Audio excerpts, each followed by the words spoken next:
மிகுந்த மதிப்பிற்கும் அன்பிற்கும் உரிய எங்கள் மேலாண் ஆயர் பீட்டர் ரெமிஜியஸ் அவர்களே, உயர் மதிப்பிற்குரிய மாண்புமிகு தமிழ்நாடு அரசு பால்வளம் மற்றும் கிராம தொழில் வாழிய அமைச்சர் RS ராஜகண்ணப்பன் அவர்களே, என் அருகிலே இருந்து அருமையாக உரையாடிய தமிழ்நாடு காங்கிரஸ் கமிட்டி மாநில தலைவர் பெருமதிப்பிற்குரிய செல்வை பெருந்தகை அவர்களே, அன்பு பாராளுமன்ற உறுப்பினர்களே, மாவட்ட சட்டமன்ற உறுப்பினர்களே, மாநகர மேயரே, அரசு பணியாளர்களே, மீன்வளத்துறை பணியாளர்களே, மீனவ தலைவர்களே, சமய ஆன்மீக தலைவர்களே, ஊடக தோழர்களே, சமயங்கள் கடந்து இவ்விழாவில் மகிழ்வோடும் பங்கேற்கும் அன்பு மக்களே, காவல்துறை நண்பர்களே, அனைவருக்கும் இனிய மாலை வணக்கமும் வாழ்த்துக்களும். இன்று நவம்பர் 21 உலக மீனவர் மீன்வள நாள். பெருமகிழ்வுடன் பெருந்திரளாக மாவட்டத்தின் எத்திக்கில் இருந்தும் பேரெழுச்சியுடன் இப்பொதுக்கூட்டத்திற்கு வருகை தந்திருக்கும் உங்கள் அனைவருக்கும் உள்ள உவகையுடன் உலக மீனவர் மீன்வள நாள் நல்வாழ்த்துக்களை தெரிவித்துக் கொள்கின்றேன். இந்நாள் நமக்கு உலக மீனவர் மீன்வள நாளின் வேர்களையும் தோற்றுவாயையும் நினைவுறுத்துகிறது. நவம்பர் 21 1997 ஆண்டு உலக நாடுகளின் 140ற்கு மேற்பட்ட மீனவ தலைவர்கள் புதுதில்லியில் கூடிய உலகளாவிய கருத்தரங்கில் வெளியிடப்பட்ட பிரகடனத்தில் இந்நாளுக்கான நோக்கங்கள் தெளிவாக வரையறுக்கப்பட்டன. குறிப்பாக மீனவ மக்களின் உரிமைகள் சார்ந்த பிரச்சனைகள், அறிவியல் காலத்து தொழில்நுட்பம், மீனவ மக்களின் வாழ்வாதாரம் போன்றவை முதன்மைகளாக்கப்பட்டன.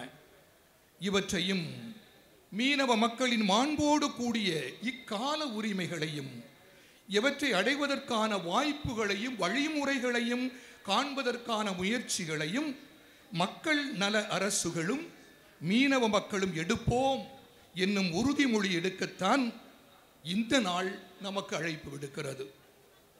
அன்பு மக்களே, மீனவ மக்கள் தனித்தவர்கள் அல்ல. அவர்கள் வாழிடமும் வசிக்கும் ஊர்களும் தனி தீவுகளும் அல்ல. அவர்கள் தன்மான தமிழர்கள், பெருமைமிகு இந்தியர்கள், இந்த உலக மானுட குடும்பத்தில் இணைந்த ஒரு பழங்குடி இனத்தவர். ஒரு ஊரையும் சமயத்தையும் சார்ந்திருப்பதனால் அவர்கள் தனித்து வாழ்கிறவர்களும் அல்ல. அவர்கள் கன்னியாகுமரி மாவட்டத்தின் எல்லா சமய சாதிய மக்களோடும் சமூக நல்லிணக்கத்தில் சகோதர சகோதரிகளாக வாழ்கிறவர்கள். வார்த்தைகளை கடந்த உறவிலும் தோழமையிலும் சொந்தம் கொண்டாடுகிறவர்கள். சமவெளி, மலைவாழ் காணிகள், கடலோரம் என பிரித்து பார்த்து அறிய தெரியாதவர்கள். எனவேதான் சுனாமி பேரழிவு நிகழ்ந்தால் சமவெளியும் கடற்புறமும் கரங்களாலும் இதயங்களாலும் இணைந்து விடுகின்றன. சமவெளி மக்கள் அவர்களை காப்பாற்றவும் உதவி செய்யவும் தங்கள் இல்லங்களில் அடைக்கலம் தரவும் மறுக்கவில்லை. சமவெளி பகுதியில் பெருவெள்ள பேரிடர் நேர்ந்தால் எவ்வித எதிர்பார்ப்புமின்றி மீனவ மக்கள் தங்கள் சிறு படகுகளையும் வள்ளங்களையும் கொண்டு அரசு எவ்வித நிதி உதவி செய்யவில்லை என்றாலும் தாராளமாய் மக்களை காப்பாற்ற முடிகிறது.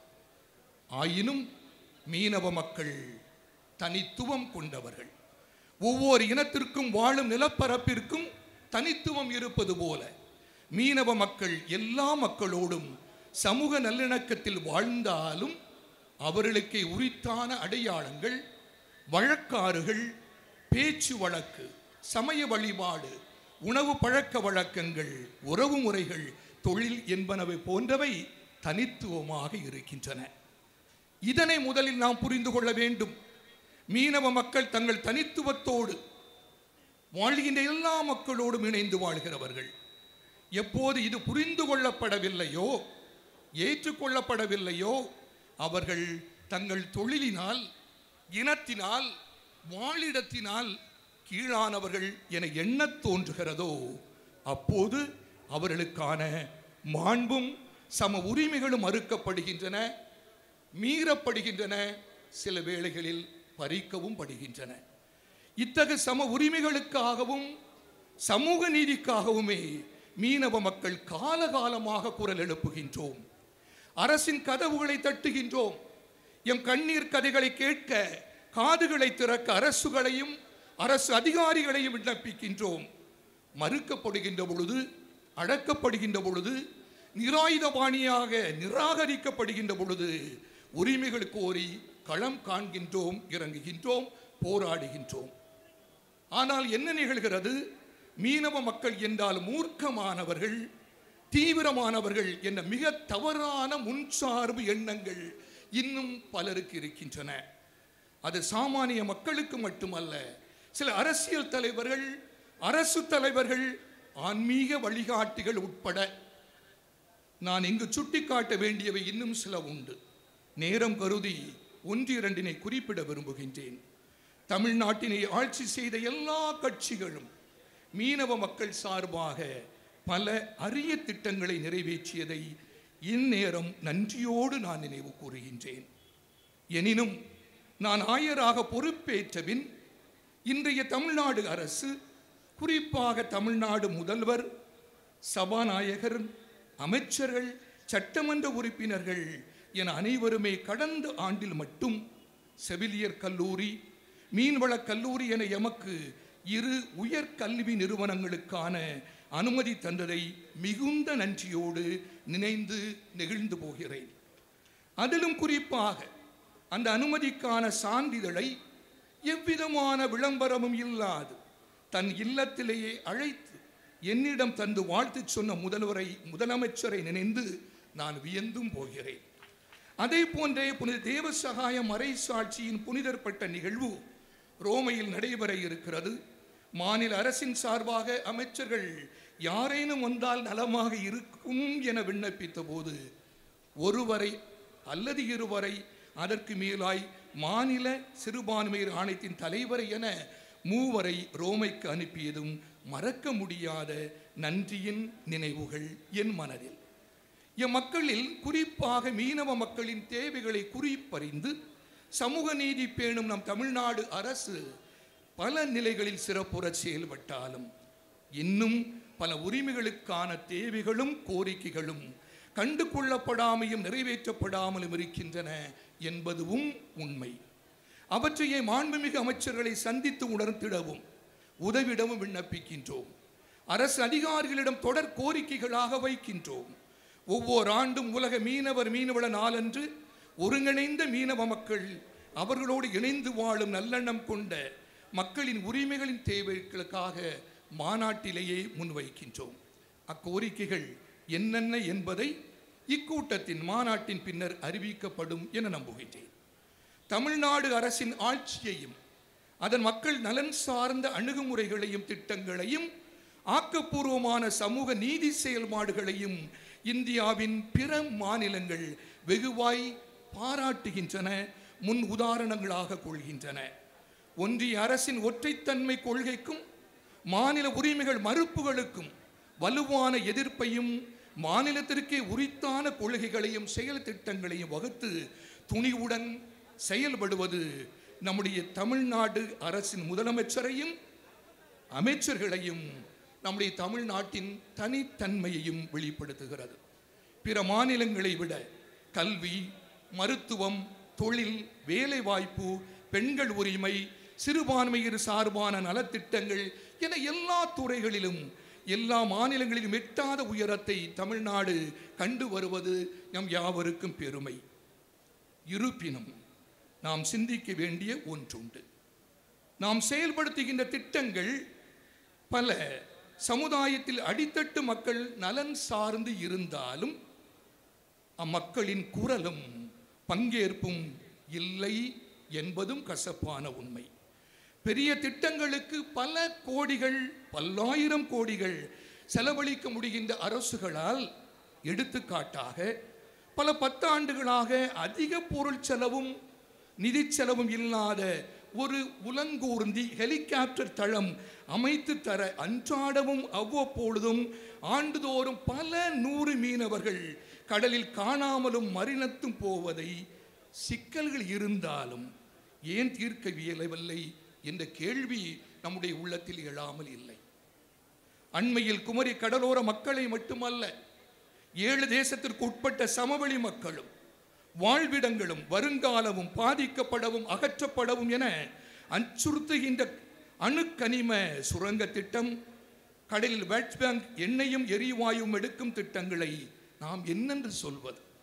பன்னாட்டு சரக்கு பெட்டக மாற்று முனையம் வந்துவிட்டால் மீனவ மக்கள் கோடீஸ்வரர்கள் ஆகிவிடலாம் இந்த மக்களின் கவலையும் கண்ணீரும் துயரமும் அறியாமல் போலியாக திசை திருப்பும் தலைவர்களை என்னென்று சொல்வது? ஒரு மக்கள் நல அரசு மக்கள் நலன் சார்ந்த திட்டங்களை முன்னெடுப்பது என்பது உளமாற பாராட்டுக்குரியது.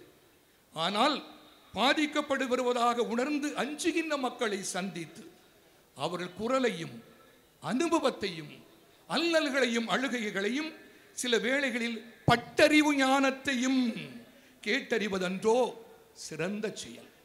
நம்மில் எத்தனை அரசியல் தலைவர்கள், அரசு அதிகாரிகள், ஆன்மீக தலைவர்கள் மக்களை சென்று அவர்கள் துயரங்களை உள்ளத்தில் அறிந்து அழுகையை கண்ணால் கண்டு அவர்கள் திட்டங்களை தீட்டுகிறார்கள். 4 சுவருக்குள்ளே அமர்ந்து குளிர்பதன பெட்டியின் கீழ் இருந்து எழுதுகின்ற ஒரு திட்டம் எவ்வாறு மக்களுக்கானதாக மாற முடியும்? அறிவியல் உயர்கல்வி கற்றுத் தேர்ந்தவரும் IIT போன்ற உயர்கல்வி நிறுவனங்களில் உயர் பொறுப்பில் இருப்பவர்கள் மட்டும் தானா கடலை பற்றிய ஆய்வும் அறிவும் இருக்கும்? அன்றாடம் கடலோடு போராடி நேரம் கணித்து நீரோட்டம் அறிந்து மணல்கள் இடம்பெறும் காலநிலை அறிந்து கணியம் பார்த்து தன்னையும் தன் குடும்பத்தையும் காப்பாற்றி வரும் ஒரு ஏழை கடலோடிக்கு சிறிய அனுபவம் அறிவும் இல்லை எனலாமா? மக்கள் அனுபவ அறிவை தரவுகளாக்கி தவறு இருக்கலாம், அறிவியல் ஆய்வை பயன்படுத்த இக்காலத்திற்கேற்ப செயல்படுவது என்றோ சிறந்த செயலாக இருக்கும். தேங்காய்பட்டணம் மீன்பிடி துறைமுகத்தின் தோல்வியும் பல கடற்கரை ஊர்களில் அமைக்கப்பட்ட தூண்டில் வளைவுகளும் சொல்லும் செய்தி என்ன? எத்தனை கோடி கடலில் கொட்டி இருக்கிறோம். அதனுடைய பயன்?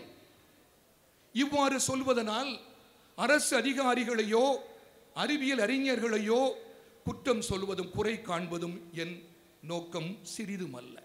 நீங்கள் எங்களுக்கு மீனவ மக்களுக்கு செய்து வருகின்ற தன்னிகரலான பணிகளுக்கும் உரிமைகளுக்கான செயல் திட்டங்களுக்கும் நாங்கள் என்றும் நன்றி கடன் பட்டவர்கள். இன்னும் மீனவ மக்கள் நலன் சார்ந்த திட்டங்கள் பல செய்திட வேண்டும் என அன்பாய் கோருகின்றேன்.